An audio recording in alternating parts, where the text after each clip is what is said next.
My dad took everyone on vacation except me at the airport. They were in disbelief when they saw me standing at their gate.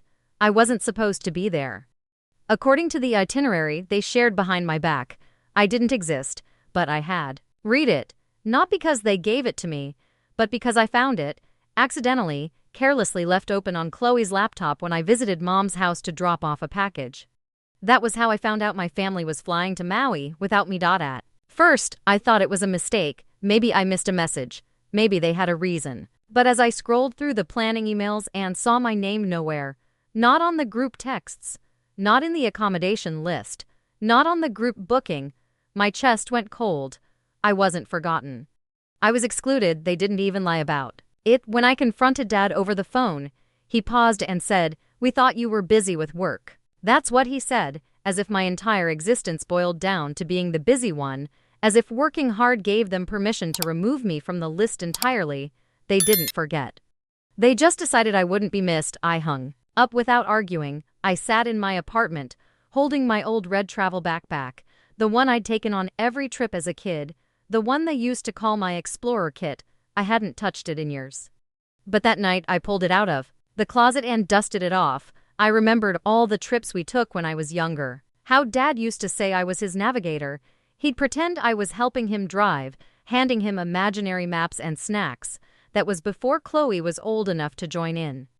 Before Tyler had to be the one in charge. Before I became optional. I checked flight prices. Their flight was booked under Lane Family Group, a name I had once belonged to. But I found the same flight online, just a few rows behind theirs. I booked it. No announcement, no warning, just silence, my kind of revenge. I packed light, just the essentials. I zipped the red backpack shut and stared at it for a long time. That bag had seen every part of my childhood. This time, it would carry something else, dignity. They left me out of the itinerary. I wrote myself back in. The morning of the flight, I dressed simply, no dramatic outfit, no makeup. I walked through security like a ghost returning to haunt something unfinished. Gate 36, same as the boarding pass I saw in Chloe's email. I spotted them immediately. Dad in his tan polo, Chloe scrolling, Tyler laughing with his girlfriend. They were relaxed, unaware. The Lane family vacation, minus the daughter who didn't fit the mood board.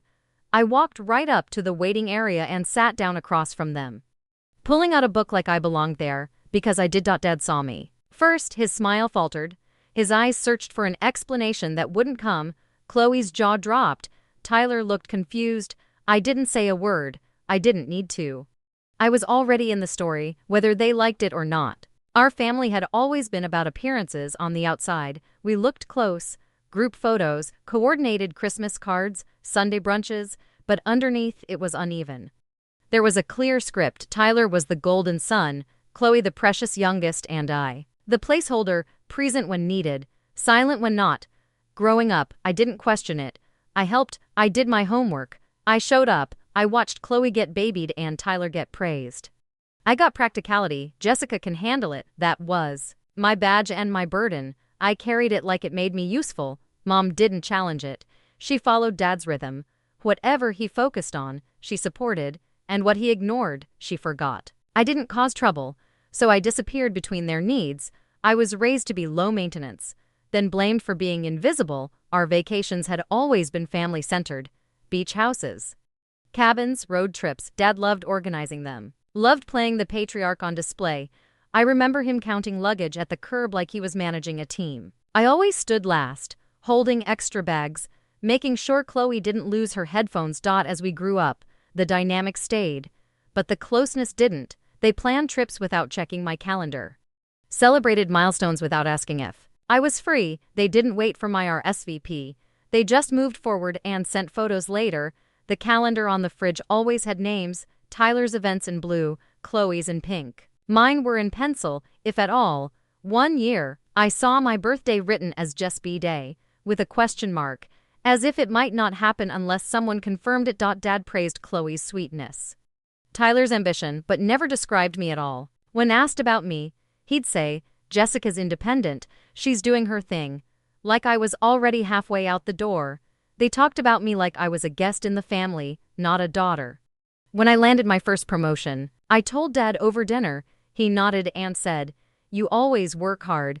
Then asked Tyler if his lease renewal had gone through. That was the pattern. My news landed with a thud. Theirs echoed. Chloe's tears could rearrange entire weekends. My boundaries were labeled cold. When I said no to something, I was distant. When they said no, it was justified.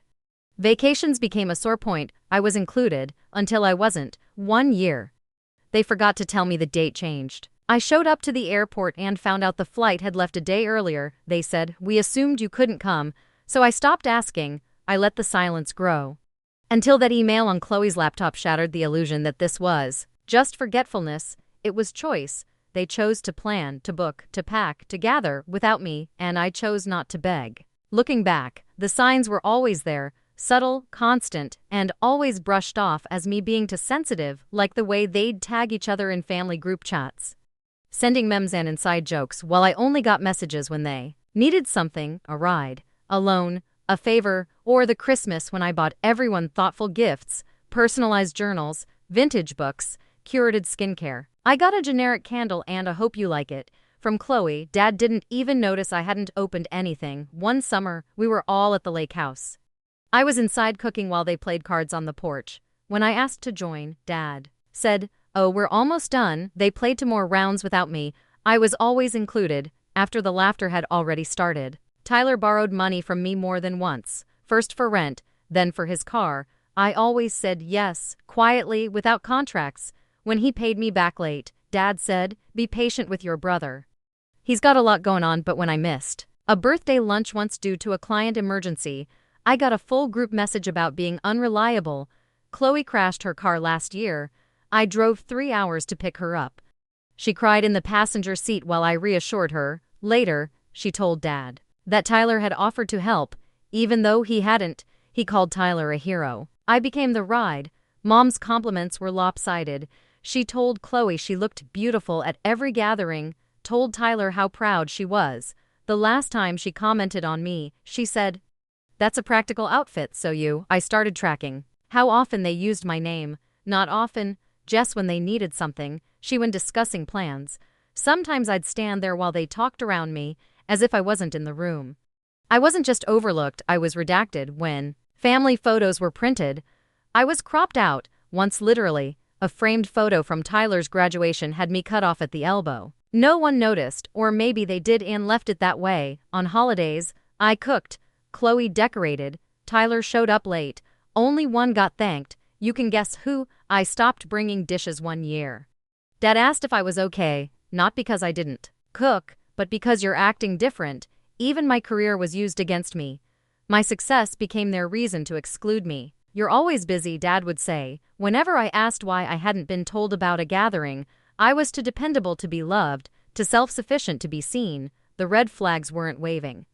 They were folded neatly into tradition, excuse, and denial, but they were there, flapping behind every group trip, every event, every shared moment I wasn't invited to.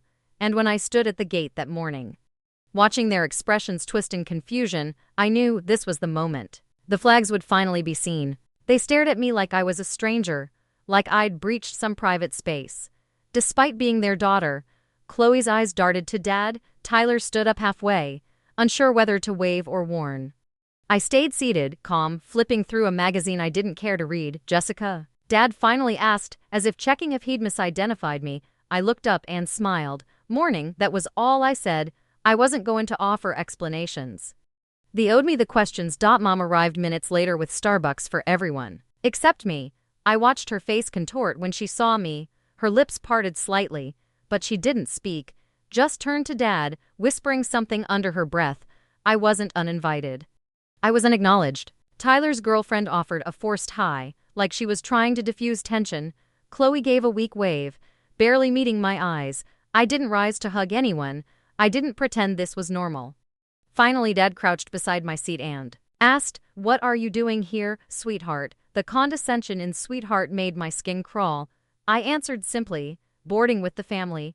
And that word, family, hit harder than I expected. "We didn't know you were coming," he said, scratching his neck. "Did you book separately?" As if I'd accidentally stumbled onto the same vacation. "No," I replied. "I found the itinerary, the one I wasn't on." He didn't deny it, didn't even flinch. We assumed with your schedule. I cut him off. You didn't ask, my voice didn't rise. But it landed heavy. Around us, the gate began to board. Group 1, Group 2. Our family was Group 3. We walked in silence through the jet bridge. I let them go ahead. My red backpack felt heavier, but I wore it like armor. At the plane door, the attendant scanned my pass. Welcome, Miss Lane. The only person who'd said my name that day. They erased me from the list, so I walked into the flight anyway. Once seated, they put me 3 rows back. I didn't mind, it gave me space. I watched them laugh and adjust their seats, pretending nothing happened, pretending I was just nearby. In Maui, it got worse. The rental car had 4 seats. I wasn't on the reservation. They debated whether to squeeze me in. At dinner, they asked for a table for 4, then changed it when I arrived. Photos excluded me. Plans were whispered, excursions filled up before I could join. Chloe said, "It's just easier this way." Tyler shrugged. Mom smiled apologetically. Dad said, "You're always so independent." I didn't cry, I didn't argue. I started documenting, mentally noting every exclusion, not for proof, for clarity. I had crossed an invisible line, not into their plans, but out of their control. By the 3rd day in Maui, I stopped trying to be part of anything. I woke up early, went for long walks alone, ate breakfast before they were even out of bed. I felt like a ghost haunting a vacation I was never supposed to be on. They didn't notice, or maybe they did and chose not to ask. The days passed in filtered photos, cocktails, and beach reservations I wasn't included in. One night, they left me behind. They went to a luau without saying a word. I saw it on Chloe's Instagram. I sat alone in the rental house, staring at the ceiling fan spinning above me. My red backpack was at the foot of my bed, unzipped for the first time in years. I wanted to scream, but I didn't. I just sat still, feeling the weight of everything that had built up since childhood. They didn't abandon me. They expected me to leave myself. I called no one, texted no one. I didn't want pity, I wanted recognition. And I knew it wouldn't come from them. The grief wasn't loud, it was suffocating silence. It felt like dying slowly inside the shell of a well-kept family. In the kitchen, their laughter echoed. Dad was telling stories. Chloe was humming. Tyler was opening wine, and I realized they were happier without me. They didn't hate me. They just preferred life when I wasn't in it. The next morning, I took the bus into town. I found a quiet cafe, pulled out my journal, and started writing. Not about them, about me, what I wanted, what I deserved, what I would no longer tolerate. I wrote one sentence that became my turning point. You don't have to stay where you're tolerated. Less than silence. I skipped dinner that night when they came back. No one asked where I had been. I wasn't missing, I was invisible. I looked in the mirror and saw someone I barely recognized, exhausted from trying, drained from waiting. So I made a decision. I booked a separate return flight, earlier than theirs. I wouldn't fight for space anymore. I would take mine back, sometimes. Collapse isn't falling apart, it's choosing not to hold it up anymore. That night, I packed everything into my red backpack. No souvenirs, no shared memories. Just my planner, my journal, and my name. When they asked the next morning where I was going, I said, home. No more explanations, no more fake brunches. I left before sunrise. Walked out without goodbye. No one followed, no one stopped me. And that told me everything I needed to know. The flight home was quiet, no distractions, no chatter, just me, a window seat, and the hum of engines. I clutched my red backpack like a lifeline, the only piece of the trip that felt like mine. The ocean disappeared beneath us, and I felt myself rising, not just through the clouds, but out of a history I didn't choose. At home, I didn't tell anyone what had happened. I didn't need to. My silence spoke louder than any retelling. I unpacked slowly, left the red backpack by the door, dirt from Maui still on its straps. It felt like a witness. I went back to work. I threw myself into projects, leadership, mentorship. For the first time, I wasn't chasing a seat at their table. I was building my own. I stopped waiting to be called. I started listening to myself. Weeks later, I was invited to speak at a women's leadership summit. The topic, resilience in the unseen. They didn't know how personal it was. I said yes immediately. The timing felt sacred. I wore all black to the event. Not out of mourning, but reclamation. On stage, I told a story without names, about being excluded, underestimated, sidelined, and about finding purpose not in the noise of validation, but in the silence of self. After the talk, A woman approached me crying. That was my story, she said, and I realized. Maybe it had always been our story, different details, same. I left the summit with more than applause. I left with a plan. I started mentoring women who had felt erased by families, jobs, partners. I gave them the thing I had searched for, presence. I became the woman I needed when I was still apologizing for existing. Chloe texted me once, "Dad's birthday dinner this weekend, you coming?" No context, no warmth. Just the expectation that I'd resume my place. The helper, the filler, the ghost. I didn't reply. I opened my journal instead and wrote, "They moved on without me, now I'm doing the same, but forward." That weekend, I hosted a brunch at my place. Not for family, but for the women I'd met at the summit. We toasted to being seen. We laughed, we cried. No one asked me to be smaller. After everyone left, I noticed my red backpack by the door. Still untouched, still waiting, I picked it up, cleaned it gently, and placed it on a shelf. It wasn't a reminder of pain anymore. It was a trophy I had carried myself through. I never told them I wouldn't be back. I just stopped showing up. Slowly, they noticed. I skipped holidays, ignored check-ins, declined every invitation with the same answer: "I've made other plans." They didn't ask what they were. One day, Dad called. I let it go to voicemail. He said, "We miss you around here. Tyler's thinking of starting something. Could use your advice." Advice. Not presence, not love, just the part of me they could use. I didn't respond. Instead, I framed my summit photo and hung it in my hallway. Me at the podium, hands mid-gesture, face alight with purpose. Below it, I taped the boarding pass from Maui, the one they never knew I kept. They took me off the guest list. I removed them from my future. Chloe's baby shower came and went. I didn't attend. She posted photos, pastels, balloons, smiling faces. The caption read, "Surrounded by the people who matter most." Not a word from her to me. Instead, I received an email from Dad. Subject, "Help with costs." The body was blunt. "We're short $2,000 on the event. Can you contribute?" No greeting, no gratitude. Just entitlement dressed as family. I replied with one line, "Check with the people who matter most." Mom sent a group message afterward, trying to smooth things over. "We love you. Things have been tense, but we're still family." I read it 3 times. Nowhere did she say she was sorry. Nowhere did she ask what I needed. So I answered the only way I knew how.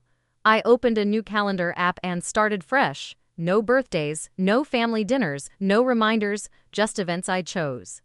Faces I trusted. I didn't block them, I just deleted the appointments. When the holidays came, they called again, left voicemails, sent photos of the tree, Tyler's new puppy, Chloe's baby's first steps. Each message said, "Wish you were here." I didn't believe them. I spent Christmas with friends who'd become family. We cooked, played music, shared stories of old wounds and new boundaries. I laughed, fully, loudly, without apology. Someone asked what had changed in me. I smiled and said, I finally stopped asking where I fit and just started living like I belonged. And that was the revenge, not in anger, not in confrontation, but in absence, in letting the silence grow so wide they could finally hear the echo of everything they ignored. Spring arrived quietly, like healing often does. No grand announcement, just warmth returning to the air and peace returning to my chest. I was no longer surviving around my family. I was breathing outside of them. I moved into a new apartment. All white walls and sunlight. On the first night, I unpacked my red backpack one last time. It no longer felt like armor. It was part of the journey, not the burden. I placed it on a shelf in my office, above a small framed quote I had written. "You weren't excluded, you escaped. They forgot me on purpose." I remembered myself by choice. One afternoon, I got an invite to speak at a leadership retreat in Bali, fully paid, all expenses covered. The irony wasn't lost on me. A vacation, finally mine, finally deserved. I sent the itinerary to my assistant. She smiled and said, "Anything you want to pack?" I looked at the shelf, at the backpack, and said, "Just that one, it knows the way." At the airport, I walked past families laughing, couples rushing, kids running. I didn't flinch. I didn't ache. I boarded with no one expecting me, and for the first time, it didn't sting. It felt free. On the flight, I pulled out a photo I kept tucked into my journal, me, standing outside the rental in Maui, backpack slung over one shoulder. I had set the timer. I was alone. I had never looked stronger. They planned a trip without me. I mapped out a life without them. Bali was lush, warm, unfamiliar, and exactly what I needed. I spoke to women who cried through my story. They saw themselves in it. I saw parts of me I thought I had lost. One evening, I wrote a postcard to myself. "You made it," it said. "You were never meant to be background noise." I mailed it home, no return address, just a message from me to me. Back in my apartment weeks later, the postcard arrived. I taped it inside my planner, right beside a calendar page marked with events I loved and none I was guilted into. The final entry I wrote in that planner, on the last page, read, "You don't have to chase what you outgrew." I took the old family calendar, the one they once edited without me, and shredded it, strip by strip, month by month. I didn't cry, and then I hung up a new one, blank, open, mine at the top. I wrote in red marker Jessica's year,